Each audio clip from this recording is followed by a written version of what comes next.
హైదరాబాద్ మానసిక ఆసుపత్రిలో food poison ఘటనలో 70 మందికి పైగా రోగులకు అస్వస్థత కలిగిన ఘటనపై అధికారులు దర్యాప్తు చేపట్టారు. ఆరోగ్య శాఖ మంత్రి దామోదర రాజనరసింహ బాధితుల్ని పరామర్శించారు. జరిగిన ఘటనపై విచారం వ్యక్తం చేసిన ఆయన ఇలాంటి ఘటనలు పునరావృతం కాకుండా చర్యలు చేపడుతున్నామని వెల్లడించారు. ఆసుపత్రి డైట్ కాంట్రాక్టర్ను తొలగించాలని ఆదేశించారు.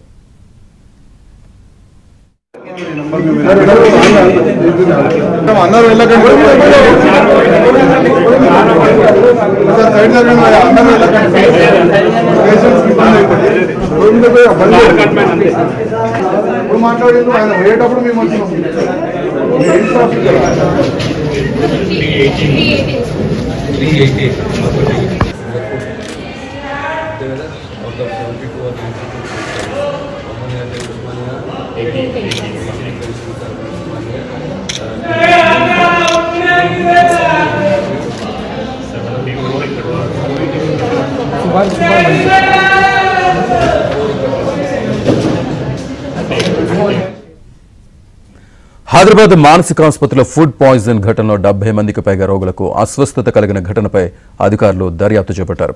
ఆరోగ్య శాఖ మంత్రి దామోదర రాజనరసింహ బాధితుల్ని పరామర్శించారు. జరిగిన ఘటనపై విచారం వ్యక్తం చేసిన ఆయన ఇలాంటి ఘటనలు పునరావృతం కాకుండా చర్యలు చేపడుతున్నామని వెల్లడించారు. ఆసుపత్రి డైట్ కాంట్రాక్టర్ను తొలగించాలని ఆదేశించారు. పూర్తి డీటెయిల్స్ మా కరెస్పాండెంట్ ప్రవీణ్ అందిస్తారు. ప్రవీణ్. ఎస్ శ్రీనివాస్, ముఖ్యంగా నిన్న జరిగినటువంటి అంటే జూన్ 2వ తారీఖు జరిగినటువంటి ఫుడ్ పాయిజన్ సంబంధించి నిన్న వెలుగులోకి వచ్చింది. దాదాపుగా 74 మందికి పైగా కూడా ఇంకా ఇక్కడ ఎర్రగడ్డ మానసిక చికిత్సాలయంలోనే చికిత్స పొందుతున్నారు. దీనికి సంబంధించి దాదాపుగా 6 ప్రత్యేక బృందాలను ఉస్మానియాకి సంబంధించి కావచ్చు, గాంధీకి సంబంధించి కావచ్చు 6 ప్రత్యేక డాక్టర్ల బృందాలను వచ్చేసి వైద్యం అందిస్తున్న పరిస్థితి కనిపిస్తుంది. దాదాపుగా 18కి పైగా మంది కూడా ఉస్మానియా హాస్పిటల్లో ట్రీట్మెంట్ అందిస్తున్న పరిస్థితి కనిపిస్తుంది. ఇప్పటికే ఒకరు చనిపోయారు, ఇద్దరు పరిస్థితి చాలా క్రిటికల్గా ఉంది. ఇంకా చాలా మంది కూడా ఆరోగ్యంగా నిలకడగా ఉందని చెప్తున్నప్పటికీ కూడా ప్రస్తుతం అయితే అటు వామిటింగ్స్, విరోచనాలు ఇంకా కంటిన్యూస్గా అవుతున్నాయని చెప్పేసి కూడా చెప్తున్నారు. అయితే ఇక్కడ ముఖ్యంగా నిన్న ఇష్యూ జరిగిన తర్వాత ఈ యొక్క 74 మంది బంధువులందరూ కూడా ఎర్రగడ్డ చికిత్స అందించేందుకు వచ్చినటువంటి ఇక్కడ ఈ యొక్క వార్డు దగ్గరకు వస్తూ ఉన్నారు. కానీ ఎవరిని కూడా లోపలికి పంపించట్లేదు. కొద్దిసేపు క్రితం కూడా మంత్రి వచ్చినప్పుడు కూడా బాధితులందరూ కూడా తమ వాళ్ళని చూపించాలని చెప్పేసి గోడు వెళ్ళబోసుకున్నారు. కానీ ఎవరిని కూడా లోపలికి పంపించట్లేదు. ఆరోగ్యం మాత్రం నిలకడగా ఉందని మాత్రమే చెప్తా ఉన్న పరిస్థితి కనిపిస్తూ ఉంది. ప్రస్తుతం అయితే మంత్రి రివ్యూ ముగిసింది. డైట్ కాంట్రాక్టర్ని తొలగించాలని ఆదేశాలు ఇచ్చారు. అందరి పరిస్థితి ఆరోగ్యంగా నిలకడగా ఉందని చెప్తున్నప్పటికీ కూడా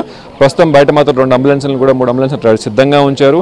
సో కొంత క్రిటికల్గానే ఉందని చెప్తున్నారు. ముఖ్యంగా ఫుడ్ పాయిజన్కి సంబంధించిన విషయాల్లో డాక్టర్స్ అంత ట్రీట్మెంట్ అందిస్తూ ఉంటాం. జిహెచ్ఎంకి సంబంధించి ఫుడ్ ఇన్స్పెక్టర్లు అందరూ వస్తూ ఉన్నారు. సో ట్రీట్మెంట్ అయితే కంటిన్యూస్గా కొనసాగుతూనే ఉంది పక్క. సో ఇదంతా ఆందోళన చెందుతున్నటువంటి బాధితుల బంధువులు కూడా పూర్తిగా ఇంత సిచ్యువేషన్ చూసిన తర్వాత ఆందోళన చెందుతూ ఒక్కొక్కరికి ఇక్కడ చేరుకుంటున్నటువంటి పరిస్థితి చూసుకోవచ్చు.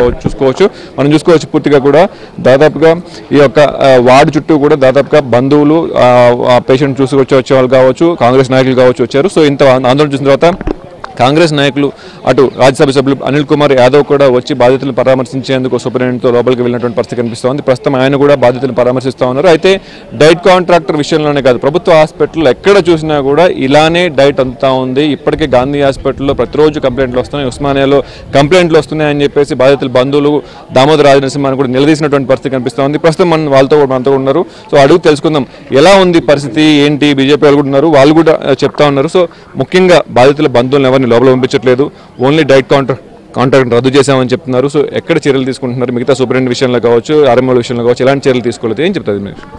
ఇప్పుడున్న ఈ తెలంగాణలో అతిపెద్ద మన మెంటల్ హాస్పిటల్ ఇది, రాష్ట్రానికి చెందినది. ఈ 92 మంది ఏదైతే పరిస్థితి చాలా అస్వస్థగా ఉంది, ఆ విషయాన్ని వాళ్ళ బంధువులకు వీళ్ళు ఏమి ఇంటిమేషన్ ఇవ్వలేదు. ఆ బంధువులు కూడా ఇక్కడ టీవీలో చూసిన, మీడియాలో చూపెట్టిన దాన్ని చూసే బంధువులందరూ ఇక్కడికి వచ్చారు.